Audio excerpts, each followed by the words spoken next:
Welcome student. आज इस video में हम बात करने वाले हैं बायोट-सेवर्ट्स लॉ का एक और एप्लीकेशन जो है आपका magnetic field on the axis of a circular current loop.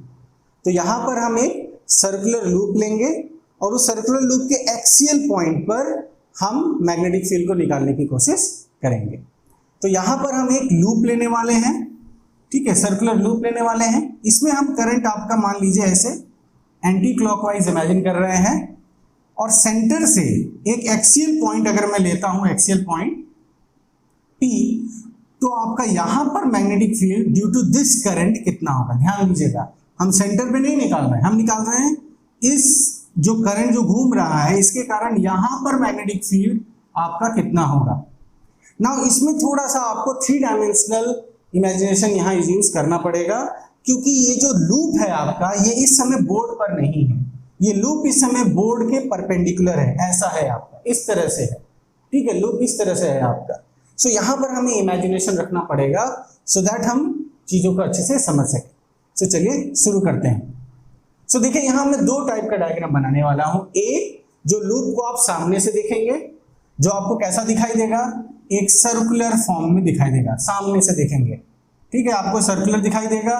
इस लूप में करंट I फ्लो कर रहा है, ठीक है, इसका हम सेंटर O कह देते हैं, रेडियस हम इसका कह देते हैं आपका A। इसके एक्सियल पॉइंट पे हम जाते हैं, यहाँ P है, यहाँ हमें मैग्नेटिक फील्ड चाहिए। और दूसरा, इसी लूप को अगर हम साइड से देखें, कहने का मतलब है मान लो ये लूप है, ऐसा इमेजिन कीजिए, ये लूप है। अब 2 रेफरेंस पॉइंट है, एक मेरा एक आपका, ये लूप है। अगर इस लूप को मैं इस समय देख रहा हूं तो मेरे सामने ये सर्कल है, पर आप जिस रेफरेंस से देख रहे हैं इस समय आपको इस लूप का एक हिस्सा पार्ट, ऐसा पार्ट ही दिखाई देगा, समझ रहे हैं। तो ये लूप है, अगर मैं देखूं तो सर्कल। सिमिलरली अगर मैं लूप को ऐसे बनाता हूं तो इस समय आपको एक सर्कल दिखाई दे रहा होगा, पर मेरे लिए सर्कल देख पाना पॉसिबल नहीं है। मेरे को ये सिर्फ एक हिस्सा ऐसा आता हुआ दिखाई देगा, ऐसा इधर से जा रहा है, इधर से आ रहा है, ऐसा एक सिंगल लाइन जैसा दिखाई दे रहा है। तो ये थोड़ा सा 3 डायमेंशनल है, इसलिए यहां हम इस तरह से इसको रिप्रेजेंट कर रहे हैं। सो ये वाला जो है वो सामने से देख रहे हैं। अगर हम इसी पार्ट को इस तरह से देखें तो कैसा दिखाई देगा। ऐसे तो देखने में ही आपको सिर्फ ये वाला हिस्सा दिखाई देगा। अगर यहाँ साइड से देखें, अगर इसी लूप को यहाँ सामने से ना देख के हम इधर साइड से देखें, इस लूप को इधर साइड से देखें तो हमें सिर्फ ये वाला हिस्सा दिखाई देता है, ठीक है। तो हम वैसा ही बनाने की कोशिश कर रहे हैं, पर क्योंकि लूप का फीलिंग दे इसीलिए हम इसको इस तरह से बना रहे हैं। थोड़ा सा लूप दिखा रहे हैं, पर इमेजिन कीजिए आपको सिर्फ एक पार्ट ही दिखाई दे रहा है, दूसरा पार्ट चला जा रहा है। तो यहां पर हम इस तरह से करंट फ्लो करा देते हैं। मान लीजिए ये I करंट है, ये हो गया सेंटर, ठीक है, ये हो गया आपका रेडियस, और सेंटर से आपका P पॉइंट है x दूरी पे, जहां पर हमें मैग्नेटिक फील्ड निकालना है due to this loop. Okay, ये आपका सेटअप है। अब हम इसको क्योंकि बायोट-सेवर्ट्स लॉ इस्तेमाल करने वाले हैं, अप्लाई करने वाले हैं, इसीलिए हमको यहाँ पर करंट एलिमेंट लेना पड़ेगा। सो फर्स्ट मैं यहाँ शो करूंगा, फिर इसको हम यहाँ देख सकते हैं।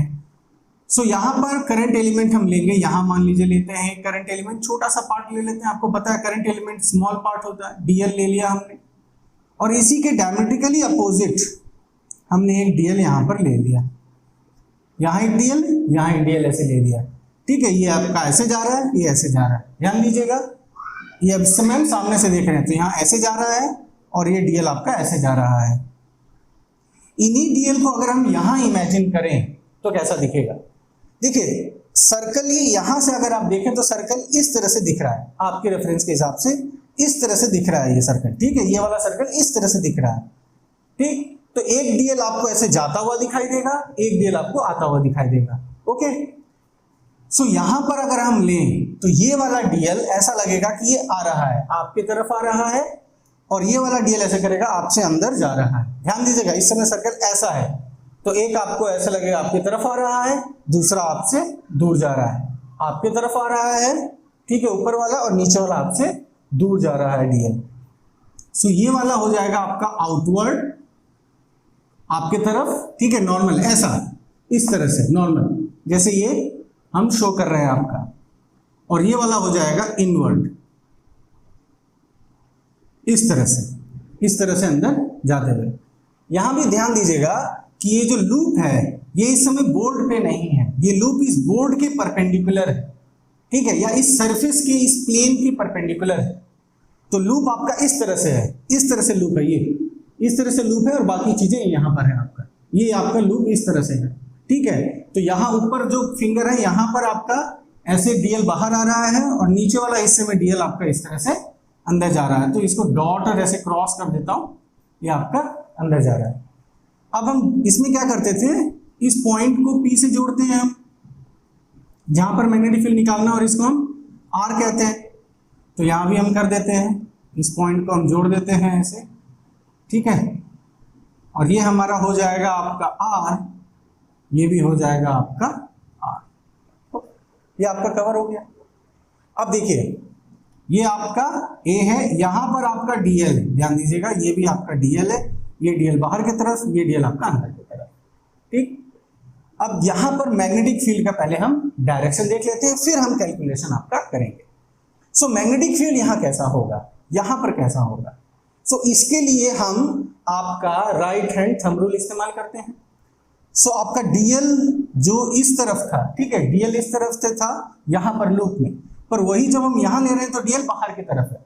सो डीएल आपका बाहर की तरफ है, तो ध्यान दीजिएगा ये वाला डीएल ऐसे बाहर की तरफ, ये थंब रिप्रेजेंट कर रहा है, और हमें कर्लिंग करना है अब, और इस पॉइंट पर क्या इफेक्ट होगा कर्लिंग का वो देखना है। तो देखिएगा ये डीएल बाहर है और इस पॉइंट पे अगर हम जाते हैं, इस पॉइंट पे, तो ऐसा लगता है कि ऊपर की तरफ ऐसे घूम रहा है उंगली। ध्यान दीजिएगा इसी चीज को मैं यहां लेके जा रहा हूं सो दैट आप पॉइंट को समझ सकें। ये आपका डीएल है, ये आपका घूम के ऐसे ऊपर की तरफ जा रहा है, तो ये आपका ऐसा डीबी यहां पर हो जाएगा, इस डीएल के कारण ये आपका डीबी हो जाएगा, ठीक है। फिर इस पॉइंट में लेते हैं, इसमें आपका अंदर की तरफ जा रहा है, ये इस तरह से अंदर, तो यहां पर पी पॉइंट में क्या होगा, ऐसे देखिए कैसा हो रहा है कर्लिंग, ऐसा पी पॉइंट में डीएल ऐसे गया, कर्लिंग ऐसे नीचे, तो आपका ये हो गया आपका डीबी, इसके कारण वो आपका डीबी हो जाएगा, ठीक है। सो ये डीएल के कारण ये डीबी मिल गया, ये डीएल के कारण ये डीबी आपको मिल गया है। अब क्योंकि हमें ये आपका एक एंगल में मिले हैं, कोई हॉरिजॉन्टल और वर्टिकल नहीं मिले हैं, तो उसमें हम इसको ब्रेक करेंगे।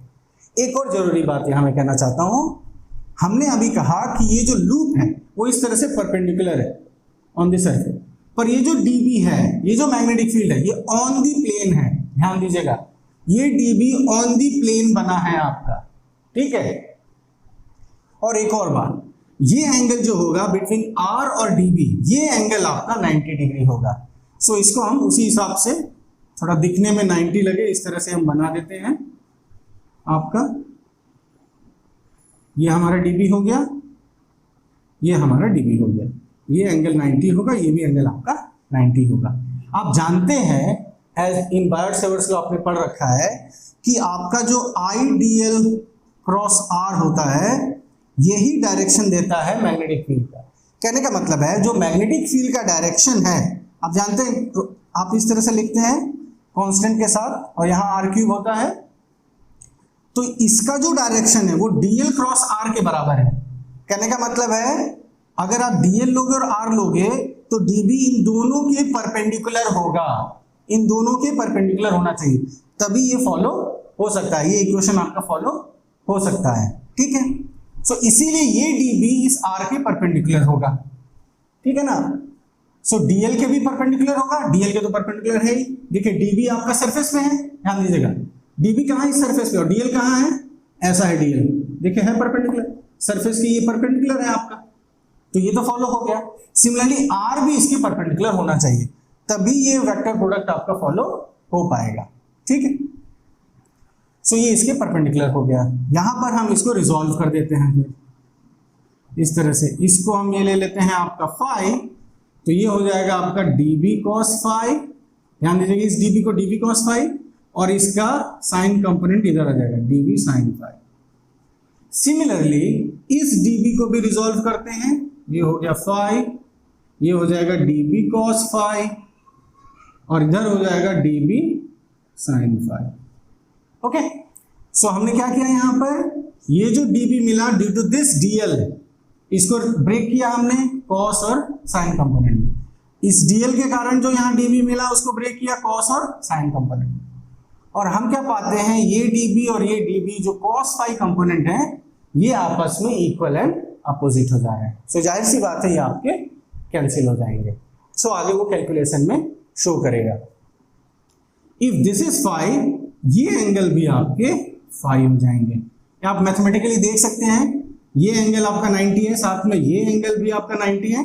सो mathematically easily you can prove कि अगर ये फाई है तो ये भी आपका फाई होगा। ठीक है, अब हम यहाँ पर बायट-सेवर्स लॉ के एक्सप्रेशन को लेके आते हैं। सो हमारा जो एक्सप्रेशन है बायट-सेवर्स लॉ का, that is dB is mu naught by 4 pi I dl sine theta by R square. ठीक है, यहां से हम अब शुरुआत करते हैं। ठीक है, ये dB है ड्यू टू dl, ये dB ड्यू टू dl। ठीक है, अब यहां ये थीटा क्या है, ये थीटा है dl और r के बीच का एंगल। सो देखिए यहां जिस तरह से डायग्राम है, थोड़ा अगेन यहां आपको इमेजिन करना होगा, ऐसा है ये लूप और ये जा रहा है r आपका, इस तरह से r जा रहा है, ये आपका लूप। तो ये एंगल आपका 90 डिग्री होगा, this angle will be 90 degree. ठीक, so theta here will be 90। So यहां से साइन 90 क्या होता है 1, उसको हम हटा देंगे तो हमारे पास dB आ गया mu naught by 4 pi I dl by R square, हमें ये मिल गया। ओके, क्लियर है। थीटा आपका यहां पर 90 हो गया, साइन 91, ये पार्ट हटा दिए, बाकी हमारा बच गया। अब आते हैं हम इस डायग्राम पे अगेन। देखिए ये dl के कारण ये dB मिला, इसको हमने cos और sin कंपोनेंट में डिवाइड कर दिया। ये डायमेट्रिकली अपोजिट dl मिला, उसके कारण cos sin में डिवाइड कर दिया। सो ये dl के कारण हमें ये सारे कंपोनेंट्स मिल गए, जिसमें ये दोनों कैंसिल कर रहे हैं। ठीक है, ये दोनों कैंसिल हो रहे हैं, बच रहा है ये और ये पार्ट। सिमिलरली ये पूरे लूप को हम ऐसे डायमेट्रिकली अपोजिट dl में ब्रेक कर सकते हैं। यहां एक लेंगे तो इसके अपोजिट में यहां एक मिल जाएगा, यहां एक लेंगे इसके अपोजिट में डायमेट्रिकली अपोजिट यहां एक मिल जाएगा, यहां एक लेंगे यहां एक मिल जाएगा, यहां एक लेंगे यहां एक। सो ऐसे डायमेट्रिकली अपोजिट हमें, अगर आप यहां भी देखना चाहें, यहां एक लेंगे तो इसी के अपोजिट में यहां मिलेगा, यहां लेंगे इसके अपोजिट में यहां मिल जाएगा एक dl। तो ऐसे पूरे लूप को हम कवर कर सकते हैं विद dl, और सारे dl जो आपके अपोजिट मिलेंगे उन सब के cos कंपोनेंट एक दूसरे को कैंसिल करेंगे और बच जाएगा उनका सिर्फ साइन कंपोनेंट। सो जितने dl में आप इनको ब्रेक करेंगे डायमेट्रिकली अपोजिट, उन सब के cos कंपोनेंट एक दूसरे के, मतलब एक पेयर जैसा बन जाएगा। इस dl ये dl का एक पेयर है, सिमिलरली ऐसे अपोजिट अपोजिट आप बना सकते हैं। सभी के cos कंपोनेंट एक दूसरे को कैंसिल कर देंगे, बचेगा आपका साइन कंपोनेंट। ठीक है, तो इसीलिए अगर हम टोटल मैग्नेटिक फील्ड लिखना चाहते हैं, we want to write for total magnetic field, ठीक है, तो हम कैसे रिप्रेजेंट कर सकते हैं आपका।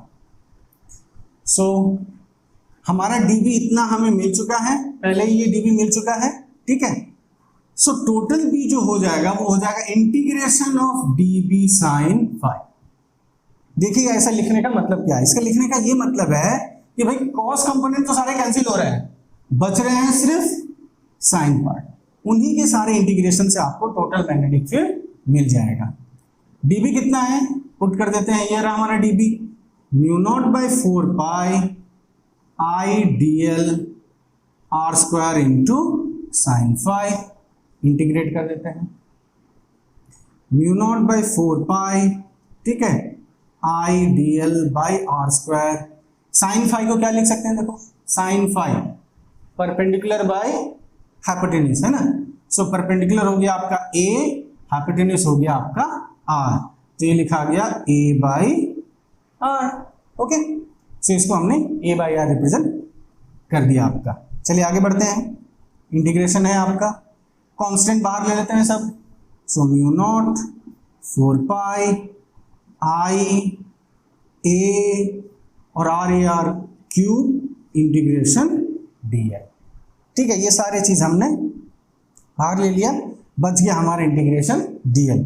अब इसको इंटीग्रेट कर देते हैं, mu naught by 4 pi I a by R cube integration dl। ये आपका dl है, इंटीग्रेट करेंगे पूरा आपको 2 पाई ए आपको सरकमफेरेंस मिल जाएगा। ठीक है यार, या यहीं पर आप ऐसा बोल सकते हो कि इंटीग्रेट कर रहे हैं हम डीएल को, तो 0 से 2 पाई ए में हम इसको इंटीग्रेट कर रहे हैं। ठीक है, for the to cover the whole loop, पूरे लूप को कवर करने के लिए 0 से 2 पाई ए। सो डीएल के लिए हो जाएगा एल में आप पुट कर देंगे 2 पाई ए, तो आपको यही मिल जाएगा। ठीक है, अब इसको थोड़ा सा सॉल्व कर लेते हैं। हमें क्या मिल गया, म्यू नॉट, देखिए 2 पाई है 4 पाई है, बच जाएगा 2 ए का स्क्वायर, तो mu naught I A square twice R cube, ये हमें मिल गया। ठीक है, mu naught I A square twice R cube, ये हमें मिला है।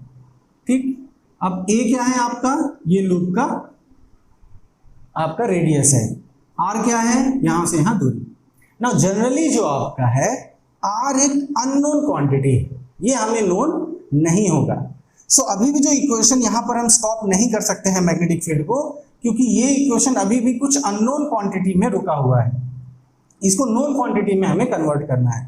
सो नोन क्वांटिटी होगा आपका x, क्योंकि अगर कोई आपको क्वेश्चन दिया है या कोई प्रॉब्लम दिया है तो वहां रिप्रेजेंट करेगा कि भाई लूप है, लूप का रेडियस इतना है और सेंटर से इतना दूर पे एक पॉइंट पे मैग्नेटिक फील्ड निकालो, सेंटर से इतना दूर पे। ये नहीं बोलेगा कि भाई उसके सरकमफेरेंस से ये आर का वैल्यू वहां नहीं दिया रहेगा। सो सेंटर से ये वाला दूरी दिया रहेगा, तो इसको हम x के टर्म्स में लिख देते हैं।